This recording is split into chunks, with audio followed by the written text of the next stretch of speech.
आज के एपिसोड में दिखाया जाता है कि कार्तिक बोलता है कि भाई क्या डांस किया है आपने, है ना इश्की। राज के फ़ोन में पूरी वीडियो है। वेल डन भाई। फिर मासी इश्की से कहती है कि चल इश्की मैं चलती हूँ। फिर इश्की कहती है कि हाँ। फिर मासी कहती है ख्याल रखना अपना। फिर इश्की कहती है घर पहुँच के फ़ोन करना। फिर मासी कहती है कि हाँ। कार्तिक कहता है कि बाय मासी। फिर मासी कहती है कि बाय, और फिर मासी चली जाती है। फिर सरला आंटी दादी से कहती है कि आंटी जी मुझे ना आपके लिए बहुत बुरा लगता है। फिर दादी कहती है कि आपसे बेहतर कौन समझेगा सरला जी, बच्चों की खुशी के लिए झुकना ही पड़ता है। तो फिर सरला आंटी कहती है कि पर आप जब झुकते झुकते थक जाए ना, call me, I am always there for you, हाँ याद रखिएगा। और फिर सरला आंटी कहती है राज से कि राज हम चलते हैं। फिर राज कहता है कि हाँ मोम चल रहा हूँ ना मैं। सरला आंटी कहती है कि तू क्या करेगा आके बेटा, यहीं रह, घर जवाई बन जा, हम जाते हैं। फिर राज बोलता है कि नहीं मोम चल रहा हूँ मैं। और फिर राज कहता है कि चलो यू गाइज एंजॉय। और फिर इश्की और रहान राज को बाय कर देते हैं। और फिर कार्तिक इश्की से कहता है कि चलो फिर इश्की कहती है कहाँ। फिर कार्तिक कहता है कि टेरिस पे। टेरिस मेरा भाई और सोनू हम तीनों का अड्डा था, अब से हम चारों का अड्डा है। और फिर इश्की कहती है कि बड़े घरों में फैमिली के भी अड्डे होते हैं। और फिर इश्की कहती है कि मैंने तो सिर्फ पिक्चरों में स्मगलरों के अड्डे देखे। और फिर इश्की कहती है कि मैं पानी पी के आती हूँ, सोनू जरा आओ ना, मुझे काम है। और फिर इश्की और सोनू वहाँ से चले जाते। और फिर कार्तिक आहान की तरफ देखने लगता है। फिर आहान कहता है कि क्या। और फिर कार्तिक आहान से कहता है कि आप ठीक हो ना। और फिर आहान कहते हैं कि हाँ आई एम फाइन। और फिर कार्तिक कहते हैं कि आई यू श्योर। फिर आहान कहते हैं कि हाँ। फिर कार्तिक कहते हैं कि आपको ये रिया हर बार क्यों बुला लेती है। खैर आपने जो आज कॉमन सेंस दिखाया ना वैसे ही दिखा दिया करो, तो कोई ड्रामा ही नहीं होगा। और फिर कार्तिक ये कह के वहाँ से चला जाता है। फिर आहान कहता है अपने मन में कि ड्रामा ही तो अवॉइड करने की कोशिश कर रहा हूँ कार्तिक, पर कब तक। फिर दिखाया जाता है कि आहान, इश्की, सोनू और कार्तिक तीनों चारों अड्डे पे पहुंच जाते हैं। और फिर कार्तिक कहता है कि कैसे लगा। फिर इश्की कहती है कि ये अड्डा है तुम लोगों का। और फिर सोनू कहती है कि सेकंड। फिर कार्तिक कहता है कि अड्डा नंबर 2। और फिर आहान कहते हैं कि ये भी है वो भी है, कभी यहाँ बैठते हैं तो कभी वहाँ बैठते हैं। और फिर इश्की कहती है कि फुल स्मगलर वाली फील है। और फिर कार्तिक इश्की को बियर देता है और इश्की कहती है कि नहीं नहीं नहीं मैं नहीं पीती। और फिर आहान कहता है कि अच्छा ही है पीने के बाद, क्योंकि तुम्हें कुछ याद तो रहता नहीं। फिर कार्तिक इश्की और आहान से कहता है कि फुल लवी टवी हो रहे हो, सीक्रेट टॉक्स हैं। और फिर इश्की कहती है कि मैं तो ना बिना दूध के चाय भी नहीं पीती, ये बियर व्यूर तो बिल्कुल नहीं। और फिर सोनू कहती है कि मैं तुम्हारे लिए जूस लेकर आती हूँ। और फिर चारों चीयर्स करते हैं। और फिर कार्तिक कहता है कि हाँ वैसे बियर सो मैन ना। और फिर सोनू कहती है कि चीपड़े तू भैया को उकसा मत, ठीक है। और फिर कार्तिक कहता है कि सोनू तेरे ऊपर अभी जूस फेंक दूंगा, सारा मेकअप उतर जाएगा। फिर आहान कहता है कि अरे यार चुप रहो दोनों। और फिर इश्की कहती है कि सब कुछ कितना अच्छा है ना, पर मुझे पता है ये सब सिर्फ कुछ ही दिन रहने वाला है, फिर शापे हो जाने हैं लाइफ में। और फिर आहान कहता है कि ऐसा क्यों बोल रही हो। फिर इश्की कहती है क्योंकि मेरी लाइफ ऐसी ही है ना, मेरी समझ लो एक जिंदगी एक हफ्ता है, तो उसमें 2 दिन अच्छे चलेंगे, बाकी के 5 दिन स्यापे ही स्यापे। और फिर आहान कहता है कि ऐसा क्यों कह रही हो इश्की, ऐसा कुछ नहीं होगा। फिर आहान वहाँ से उठ के चला जाता है। फिर कार्तिक अपने मन में बोलता है कि कुछ तो गड़बड़ है यार। फिर सोनू कहती है कि सॉरी इश्की भैया को। फिर इश्की कहती है कि नहीं नहीं सॉरी तो मुझे बोलना चाहिए, पहली बार अड्डे पे आई और एवीएम को नाराज़ कर दिया, तुम लोग बैठो मैं देख कर आती हूँ। फिर रिया को दिखाया जाता है जो कि गुस्से में होती है और रो भी रही होती है। तो फिर इधर से रिया की मोम और डैड आते हैं। और रिया की मोम रिया से कहती है कि रिया ये सब क्या है बेटा। और फिर रिया के पापा कहते हैं कि क्या हुआ बेटा। और फिर रिया की मोम कहती है कि हान ने तुमसे कुछ कहा क्या। और फिर रिया कहती है कि कहेगा तो तब ना जब आएगा, उसने डॉक्टर को भेज दिया, कार्तिक को भेज दिया, सॉरी का मैसेज भेज दिया, पर वो नहीं आया। क्यों? क्योंकि उसे इश्की के पास जाना था। मैं आहान को नहीं छोड़ूंगी, ही पे फॉर इट। और फिर रिया के पापा कहते हैं कि बेटा आखिर करना क्या है बताओ। और फिर रिया अपने पापा के गले लगती है और कहती है कि पापा उसने आपकी बेटी को रुलाया है, मैं चाहती हूँ कि आप उसे बर्बाद कर दीजिए, आप उसकी इमेज डिस्ट्रॉय कर दीजिए, आप उसे इतना मजबूर कर दीजिए कि वो अपने घुटनों के बल आकर आपसे माफ़ी मांगे, आपसे हेल्प मांगे, प्लीज़ पापा। और फिर रिया के पापा कहते हैं कि मैं अब तक सब कुछ शराफत में कर रहा था, पर उसने मेरी बेटी का दिल दुखाया है, मैं उसे बर्बाद कर दूंगा, घुटनों के बल नाक रगड़ता हुआ तुम्हारे पापा के पास आएगा, ये तुम्हारे पापा का वादा है। और फिर आहान को दिखाया जाता है जहाँ पे आहान को फ्लैशबैक का सीन याद आता है, जहाँ पे रिया आहान से कहती है कि ये तुम्हारा ही बच्चा है। आहान पे इश्की का फ्लैशबैक याद आता है जहाँ पे इश्की कहती है कि सब कुछ कितना अच्छा है, ये थोड़ी देर ही है फिर स्यापे हो जाने हैं लाइफ में। दिखाया जाता है कि आहान के रूम में इश्की आ जाती है। और फिर इश्की आहान से कहती है कि मैंने क्या कहा वो तो मुझे पता नहीं, पर जो भी कहा उसके लिए सॉरी मांगने आई हूँ, सॉरी। फिर आहान कहता है कि सॉरी मांगी नहीं जाती, और वैसे भी तुम्हारी कोई गलती नहीं थी। फिर इश्की कहती कि तो फिर आप फटे हुए गुब्बारे की जैसे ऐसी शक्ल बनाकर यहाँ पर क्यों आ गई। और फिर आहान कहता है कि ताकि तुम मेरे पीछे पीछे आओ और अपनी एक क्यूट सी स्माइली दिखाओ मुझे। फिर इश्की कहती है कि आप सीधा सीधा बताइए कि आप मुझसे नाराज हैं। और फिर आहान कहता है कि नहीं, और फिर इश्की अहान से कहती है कि रिया का चक्कर है ना। और फिर इश्की कहती है कि उसके पापा छापे क्रिएट कर रहे हैं। वैसे तो मैं इन चीज़ों में मानती नहीं, पर मासी कहती हैं कि अगर कोई भी शुभ काम किसी को नाराज़ करके किया जाए ना तो उसकी हाई लगती है। हमने भी तो रिया को नाराज़ करके शादी की ना। और फिर अहान कहता है कि डोंट वरी इश्की, मैं तुम्हें लाइफ में कभी भी किसी की भी हाई वाई नहीं लगने दूंगा, आई प्रॉमिस। फिश की कहती है हाई वाई मेरी लैंग्वेज। फिश की कहती है कि वैसे भी मुझे पता है मेरा पति ना वर्ल्ड का बेस्टेस्ट पति है। और फिर हान कहता है कि इतना ट्रस्ट दिखाती हो ना तो कभी कभी डर लगता है कि कोई गलती होगी मुझसे तो। फिश की कहती है कि तो इग्नोर मार दूंगी। और फिर हान कहता है कि अगर वो गलती इग्नोर करने के लायक ना हो तो। और फिश की कहती है कि तो लड़ लूंगी, 3-4 दिन सड़ी हुई रहूंगी, फिर मान जाऊंगी। फिश की अहान से कहते हैं क्यूटो। अहान अपने मन में कहता है कि फाइनली दादी हनीमून के लिए मान गई है, मैं तुम्हें वहाँ पे सब कुछ सच बता दूंगा इश्की। इतने में ही गेट खड़काने की आवाज़ आती है। जो गेट पे चाचू होते हैं वो कहते हैं कि अहान अहान जल्दी दरवाज़ा खोल। फिर अहान गेट खोलता है और कहते हैं कि हाँ चाचू। फिर चाचू कहते हैं कि बहुत बड़ी प्रॉब्लम हो गई है, जल्दी चल। फिर अहान कहता है क्या हुआ है, और फिर सभी नीचे भागते हैं। और फिर चाचू कहते हैं कि अहान से ये देख न्यूज़ में क्या चल रहा है। न्यूज़ रिपोर्टर कह रहा होता है कि आप देख सकते हैं कि फैशन फ्लॉग की छत गिर गई है, बहुत ज़्यादा नुकसान हुआ है, हालांकि अभी तक किसी भी कैजुअलिटी की रिपोर्ट नहीं आई है। और फिर अहान कहता है कि ये मॉल तो हमने डिज़ाइन किया था। तो फिर रिपोर्टर कहता है कि शुरुआती जांच में पता चला है छत के गिरने का कारण घटिया मल्होत्रा इंडस्ट्री के किया गया काम है। इस घटना का सीधा आरोप मल्होत्रा कंस्ट्रक्शन CEO अहान वीर मल्होत्रा पर जाता है। कुछ पैसों के लिए लाखों लोगों की जिंदगी से खिलवाड़ करने वाले इन बिल्डर्स को सख्त से सख्त सजा मिलनी चाहिए। इधर रिया, उसके पापा और उसकी मॉम को दिखाया जाता है जहाँ पे वो चीयर्स करते हैं। और रिया के पापा रिया से कहते हैं कि बस तुम देखते जाओ बेटा, इस अहान वीर मल्होत्रा को कैसे मैं सड़क पर लेकर आता हूँ। फिर अहान को दिखाया जाता है जहाँ पे अहान कहता है कि हमने कभी भी अपनी क्वालिटी पर कॉम्प्रोमाइज़ नहीं किया, ऐसा कैसे हो सकता है ये, ही विल डिस्ट्रॉय अस। सुबह का सीन दिखाया जाता है जहाँ पे कार्तिक को दिखाया जाता है, जहाँ पे कार्तिक कहता है कि एक के बाद एक क्रसेस हो जाते हैं। आई डोंट बिलीव कि भाई की किस्मत ओवरनाइट इतनी ख़राब हो सकती है, ये सब पक्का कोई ना कोई तो कर रहा है। और फिर सोनू कहती है कि लेकिन भाई के साथ ऐसा कोई क्यों करेगा, उन्होंने आज तक किसी के साथ कभी कुछ गलत नहीं किया। फिश की कहती है कि ये स्यापे तब से हो रहे हैं जब से मेरी और AVM की शादी हुई है। फिर सोनू कहती है कि तो। और फिश की कहती है कि तो मेरे और AVM की शादी से सबसे ज़्यादा दुखी कौन होगा। फिर सोनू कहती है कि रिया। और फिश की कहती है कि इसलिए मुझे पूरा यकीन है कि ये सब रिया के पापा कर रहे हैं। फिर कार्तिक कहता है कि yes you are right Ishki, ये सब मिस्टर मेहता का किया धरा है। फिश की कहती है ये कितने आइटम टाइप अंकल जी है, बेटी का रिश्ता टूटा तो अहान को बर्बाद करने के लिए निकल पड़े, ऐसे लोग सिर्फ पिक्चरों में देखे हैं मैंने। और फिर कार्तिक कहता है कि हाँ यार वो है ही ऐसे, वो दिखते भी ऐसे है ना जो ब्लैंक चेक देकर कहता होगा मेरी बेटी से दूर रहो। फिश की कहती है कि तो ब्लैंक चेक दे देते, ये तो फिर सिर्फ विलन में घुस गए हैं। फिर कार्तिक कहते हैं कि हमारे पास कोई प्रूफ भी नहीं है जो जिससे हम कुछ कर सके। फिर सोनू कहती है कि रिया की बच्ची भी ना एकदम लूजर टाइप निकली, ठीक है ना सब कुछ खत्म हो गया, मूव ऑन कर जाओ। बट नहीं, ये तो मूव ऑन के नाम पे 1 इंच तक मूव ऑन नहीं की। और फिर कार्तिक को फ्लैशबैक का सीन याद आता है जहाँ पे अहान नशे में होता है और उसे रिया पकड़ कर लेकर आती है। और फिर रिया के बेहोश होने पर कार्तिक उसके घर पे जाता है, वो फ्लैशबैक का सीन याद आता है। और फिर कार्तिक अपने मन में कहता है कि जब भाई ड्रंक थे तो रिया उनको लेकर आई और आज रिसेप्शन से पहले बेहोश हो गई, ये सब कोइंसिडेंट तो नहीं हो सकता, कुछ तो गड़बड़ है यार। तो फिश की कार्तिक से कहती है कि क्या हुआ, बताओ क्या करना है।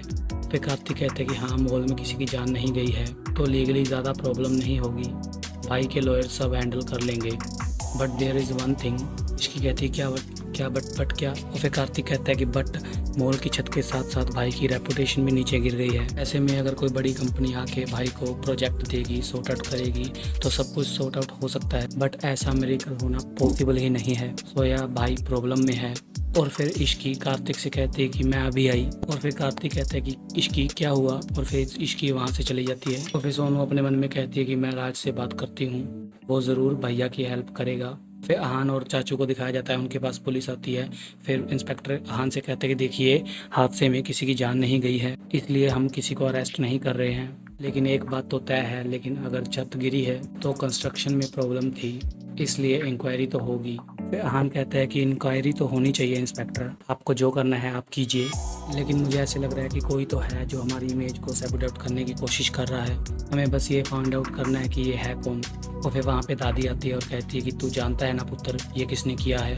फिर बताता क्यों नहीं, जब वो इतनी घटिया हरकत पर उतर आए हैं तो हम क्यों चुप रहे, तू बताता है या मैं बताऊँ। फिर अहान कहता है कि दादी हम विदाउट एविडेंस किसी को भी ब्लेम नहीं कर सकते। और फिर दादी कहती है कि कोई अदालत नहीं चल रही है पुत्र, जो सबूत चाहिए तो फिर दादी इंस्पेक्टर से कहती है कि हम जानते हैं ये किसने किया है। फिर इंस्पेक्टर हान से कहते हैं कि हाँ जी, अगर आपको किसी पे भी शक है तो प्लीज़ हमें बताइए, आपको किस पे शक है। फिर हान कहते हैं कि वीरेन मेहता। फिर इंस्पेक्टर कहते हैं कि वीरेन मेहता, वो तो बहुत बड़ा नाम है, वो भला ऐसा क्यों करेंगे।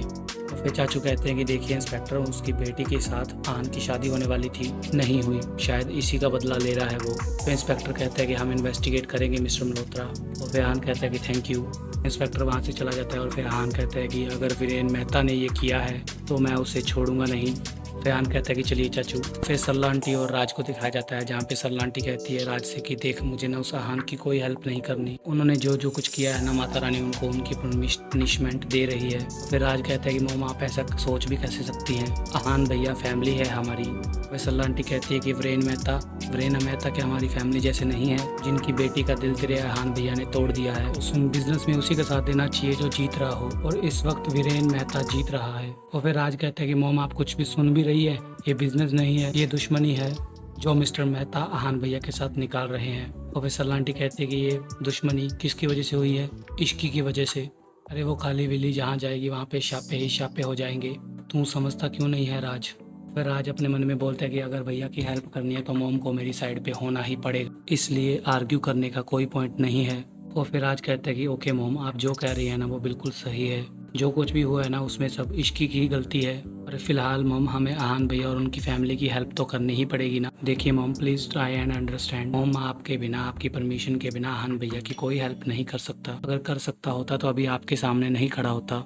मोम, पापा ने बिजनेस में आपको ही पार्टनर बनाया है, आपकी हेल्प के बिना हमारी कंपनीज मल्होत्रास की हेल्प नहीं कर सकती हैं, तो प्लीज़ मोम मुझे उनकी हेल्प करने दीजिए प्लीज़ मोम। तो फिर आज कहते हैं कि मोम एक मिनट, ये पेपर्स हैं, प्लीज़ इन पे साइन कर दीजिए, हेल्प मी योर फैमिली। तो फिर सरला आंटी फाइल लेती है और फेंक देती है और कहती है कि राज, मैं ना उस इश्की के मुंह पे साइन करूंगी, अगर उस काली बिल्ली की हमने हेल्प की तो हम उसके साथ साथ डूब जाएंगे, राज तू समझता क्यों नहीं है। और फिर राज कहते हैं कि I can't believe this is happening. फिर राज अपने मन में बोलता है कि पापा को भी मोम को ही पार्टनर बनाना था, गॉड मोम के साइन बिना I am gonna do a thing. फिर सरला आंटी राज से कहती है कि और सुन, सोनू को जाकर अभी लेकर आ, मैं नहीं चाहती कि मेरी बहू किसी क्रिमिनल्स के यहाँ रहे। फिर राज कहते हैं कि मोम प्लीज़, ये आप क्या कह रही हैं। और फिर सरला आंटी कहती है कि क्या गलत कहा मैंने, आहान के ऊपर केसेस लगे हुए हैं, पैसों से क्या रिश्ता रखना, सोनू को जाकर लेकर आ एंड नो मोर आर्ग्यूमेंट्स। फिर राज कहते हैं कि oh no, this is so embarrassing, अब मैं सोनू को क्या मुंह दिखाऊंगा। फिर आहान को दिखाया जाता है जो कि घर पे आता है, और फिर आहान बैठता है और फिर बोलता है अपने मन में कि पहले रिया की प्रेगनेंसी, फिर उसके पापा जो कर रहे हैं वो, हाउ टू फिक्स दिस, और ये सब तो कुछ भी नहीं है, सबसे बड़ी प्रॉब्लम तो तब होगी जब ये सच हमारी पूरी फैमिली के सामने आएगा, इश्की के सामने आएगा, तब मैं क्या करूँगा, कैसे फेस करूँगा इश्की को। तभी दिखाया जाता है कि चाचा भी वहाँ पे आ जाते हैं, और फिर चाचा आहान से कहते हैं कि यही लाइफ है और लाइफ में ऊंच नीच चलती रहती है, तू इतनी फिक्र मत कर, जब तक परिवार साथ में है ना कोई प्रॉब्लम कुछ नहीं बिगाड़ सकती। और फिर चाचू वहाँ से चले जाते हैं। फिर आहान अपने मन में बोलता है कि फैमिली अभी मेरे साथ में है चाचू, लेकिन जब मेरा सच पता चलेगा तब मेरा कोई भी साथ नहीं देगा। फिर इश्की को दिखाया जाता है जो कि बोलती है कि सब कुछ मेरी वजह से हो रहा है, एवीएम ने मुझसे शादी करने के लिए रिया को छोड़ा, सबको नाराज़ किया, बस एक के बाद धड़ाधड़ स्यापे हो जा रहे हैं, इतने तो मालगाड़ी में डब्बे नहीं होते जितने मेरी लाइफ में स्यापे हो रहे हैं। मेरा बैड लक इतना बुरा है कि तो ऐसे लगता है कि मेरे साथ साथ एवीएम के भी पीछे लग गया है। समझ में नहीं आ रहा है कि इतने स्यापे, मैं एवीएम की हेल्प करूँ भी तो करूँ कैसे। फिर आहान की माम सावित्री बोलती है कि इश्की बेटा, एक वक्त ऐसा भी था जब मैं भी टूट गई थी, हार गई थी, मुझे लगता था कि सारी दुनिया मेरी दुश्मन है, लेकिन उस वक्त उन्होंने मेरा साथ दिया। फिश की कहती कि किन्होंने। और फिर सावित्री आंटी कहती है कि जो अब तुम्हारा भी साथ देंगे। फिर इधर से एक आदमी आता है और कहता है कि नमस्ते। और फिर इसकी कहती कि आप। और फिर सावित्री आंटी कहती है कि ये आहान के पापा के दोस्त हैं, एडवोकेट सूरज कपूर। फिर इसकी कहती है कि पर आंटी जी ये तो आपकी मदद कर रहे हैं। फिर सावित्री आंटी कहती है कि अब तुम और मैं अलग थोड़ी ना है, इन्होंने हर कदम पे मेरी मदद की है। जब आहान के पिता मुझे जानवरों की तरह पीटते थे, उनका दोस्त होने के बावजूद इन्होंने मेरी मदद की, मेरा साथ दिया। जानती हो क्यों?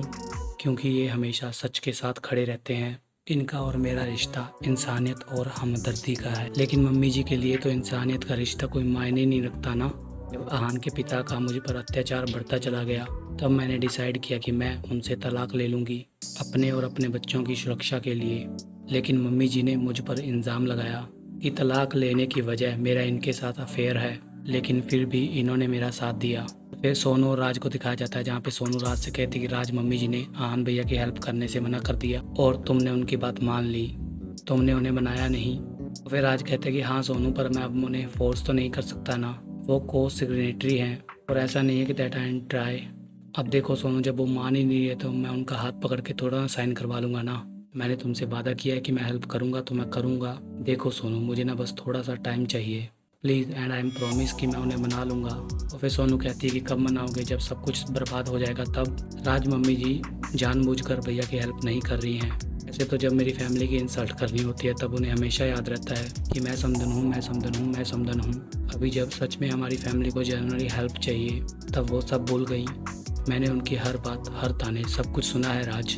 वो मेरे साथ जो करना चाहे, मुझे जो कहना चाहे वो मेरे साथ कर सकती हैं, लेकिन इस तरह भैया के साथ दुश्मनी निकालना इट्स नॉट फेयर। इन्होंने जो भी किया ना वो बिल्कुल भी एक्सेप्टेबल नहीं है। घटियापन की भी एक लिमिट होती है। और फिर राज कहता है कि सोनू कुछ सोच समझ के बात करो, think before you speak. Mom है वो मेरी, और सोनू मैंने बस हमेशा तुम्हारा ही साथ दिया है। मैं आज तक उनकी किसी भी गलत बात को सपोर्ट नहीं किया और ना ही करूँगा, और अभी भी मैं बस उन्हें मनाने के लिए ही टाइम मांग रहा हूँ। सोनू प्लीज़ ट्रस्ट मी और थोड़ा सा पेशेंस रखो और माई सिक।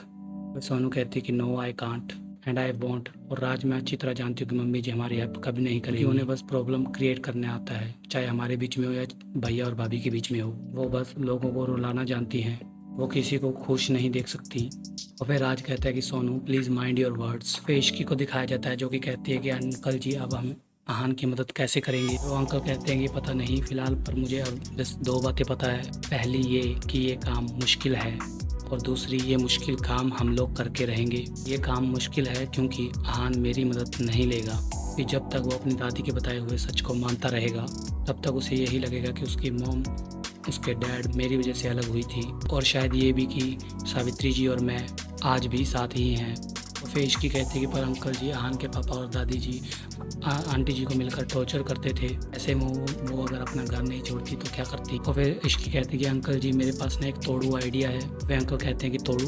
तो मासी कहती है कि हाँ, वो इसकी लैंग्वेज ही ऐसी है भाई साहब। फिर इश्की कहती है कि मासी मेरी लैंग्वेज पे नहीं, मेरी आइडिया पे फोकस कीजिए। फिर इश्की कहती है कि मेरे पास एक ऐसा आइडिया है जिससे एवीएम की भी हेल्प हो जाएगी और आंटी जी की भी एवीएम की लाइफ में दोबारा एंट्री हो जाएगी। सावित्री आंटी कहती है कि कैसे।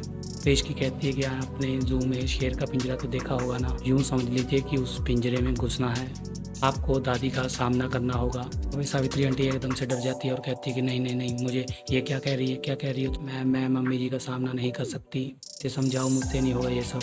तो मासी कहती है कि बेटा, जो बात सुन के बहन जी इतनी घबरा गई वो काम करेंगी कैसे। और वैसे भी डॉक्टर साहब ने कहा है ना कि इनके ऊपर शॉक का बहुत असर है, ये नहीं कर पाएंगी। और फिश की कहती है कि करना होगा आंटी जी, करना होगा, आप तो एक माँ हैं, और इंडियन मम्मी तो एक ऐसी प्राणी है जो शेर के पिंजरे में घुस के शेर की भी ऐसी खाते ऐसी कर दे।